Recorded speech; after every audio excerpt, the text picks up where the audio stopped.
Sir अच्छी बात से शुरू करता हूं। ग्लोबल स्क्रीन अगर आप देखें और उसमें गिरावट एक ही जगह जो हमारे लिए रिलीफ की बात है वो है कच्चा तेल। $89 के नीचे आया है। $88 पर आपको ब्रेंट ट्रेड करते हुए दिख रहा है। नाइमेक्स $81 पर है, तो वहां से राहत है। और बाकी कमोडिटीज में भी आपको गिरावट आ रही है। बेस मेटल्स में आपको गिरावट इस समय बनती हुई दिख रही है। बस एक वो अच्छी बात है, अदरवाइज कोई अच्छी बात इस समय बाजार पर नहीं दिख रही है। 30,000 के नीचे डाउ फ्यूचर्स है 250 अंकों की गिरावट के साथ।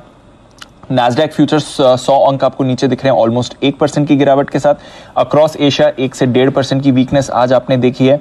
यूरोप के बाजार 1% नीचे आपको दिख रहे हैं।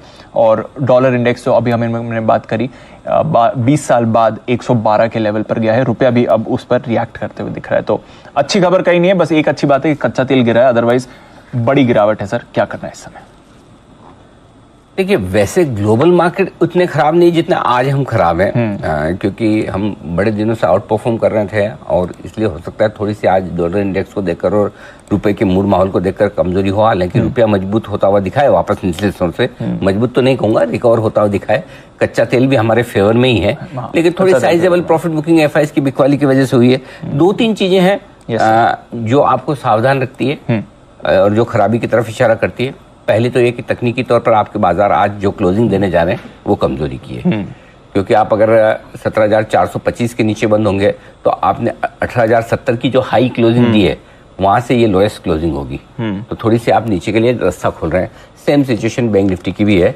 40,200 के नीचे बंद होना बैंक निफ्टी के लिए भी खराब है। तो आज 2 बड़े अहम लेवल के नीचे वीकली क्लोजिंग हो रही है, सो उस लिहाज से तकनीकी तौर पर खराबी है। दूसरी खराबी है एफआईएस की सेलिंग के तौर पर 2 दिनों से दबाकर बेचे और आज भी नंबर्स नेचुरली उनके खराबी आएंगे। तो दूसरी चीज दो ये खराब। तीसरा, डॉलर इंडेक्स को 112 के ऊपर अगर निकल कर टिकना है तो फिर सोमवार के लिए भी चिंताएं खत्म तो नहीं होती, और वो जब तक ठीक है ओवरसोल्ड मार्केट थोड़े बढ़ जाए कर जाए, लेकिन चिंता तो रहेगी। तो तीसरी चिंता वहां की है जिसको हमने पहले कहा कि करेंसी मार्केट के साथ चलना है। अगर करेंसी मार्केट खराब रहेगा, I mean dollar index, currency market में भी हमारा नहीं, डॉलर इंडेक्स को देख के हमें काम करना है। डॉलर इंडेक्स अगर 20 साल की ऊंचाइयों पर आ जाए तो हमारे और दूसरे मार्केट के लिए टिक पाना मुश्किल। तो 3 चीजें ये दी बड़ी नेगेटिव। अब इसमें अच्छा क्या है या कम खराब क्या है? अच्छा बोलने में अच्छा नहीं लगता, कम खराब क्या है? पहली चीज, लगभग ओवरसोल्ड होने के नजदीक हमारे बाजार पहुंच रहे हैं, जिसमें निफ्टी पर, बैंक निफ्टी पर तो हो ही चुके हैं, जहां पुट कॉल रेशियो आपका 0.55 पर है और निफ्टी पर 0.77 के आसपास पुट कॉल रेशियो। तो आज क्लोजिंग में क्या पुट कॉल रेशियो रहता है वो देखना इंटरेस्टिंग हुआ। दूसरी बात ये, डाउ फ्यूचर्स हैं कमजोर 180-85 अंक नीचे, लेकिन बहुत ज्यादा, इतने ज्यादा कमजोर हो जिससे कि आपको यह डर लगे 400-500 आज डाउ फिर से गिर जाएगा, वैसा अभी तो नहीं दिख रहा। अब गिर जाए या बढ़ जाए कहना मुश्किल है, आजकल डाउ फ्यूचर्स पे पूरा भरोसा होता नहीं है। तो ये दूसरी चीज है जो आपके लिए है कि इतना खराब नहीं है। तीसरी चीज है कि हमारा क्रूड रूट तो लेवल में आ रहा है, रेंज में आ रहा है, जो हमारे लिए अच्छा है, तो उतनी चिंता की बात उस लिहाज से नहीं है। अगर रुपया कमजोर हो रहा है तो कहीं थोड़ा बहुत दूसरा फायदा भी मिलने के आसार बन रहे हैं, और क्रूड अपना टॉप एक तरह से 95-96 के आसपास बनाकर अब नीचे ही जा रहा है। तो ये कुछ चीजें ऐसी है दीप जो थोड़ी अच्छी है या कम खराब है, वो भी हमें भूलनी चाहिए।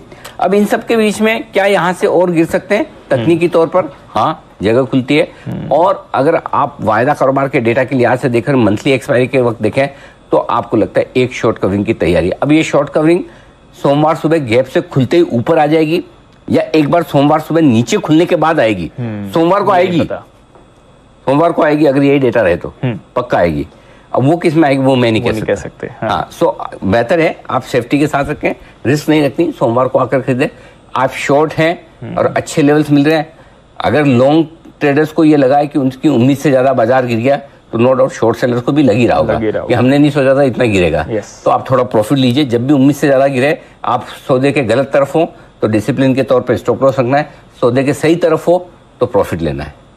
तो ये आपके लिए स्ट्रेटेजी होनी चाहिए। अब मैं आपको लेवल दे दूं, जब तक 17,500 पार न करे अब तब तक आप खराब हैं, खराब ही रहेंगे, क्योंकि 17,500 के पुट पर 55 लाख शेयर हैं और कॉल्स पर 78 लाख शेयर हैं, जिसमें से 58 लाख शेयर आज ही जुड़े हैं। तो पहली बाधा तो आपकी 17,500-535 की रेंज में आएगी, यानी कि यहां से 200 पॉइंट बढ़ने के बाद ही आपको ये सोचना है कि बाजार में ताकत है।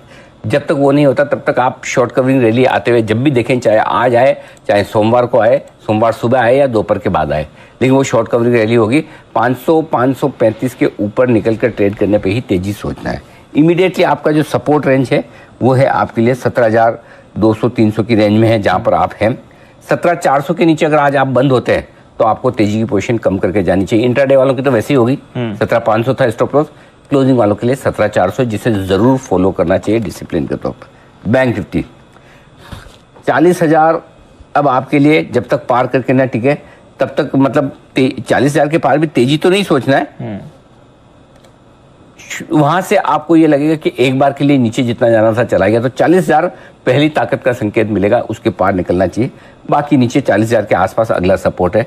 बैंक निफ्टी तो कमजोर है, इसमें कोई डाउट ही नहीं।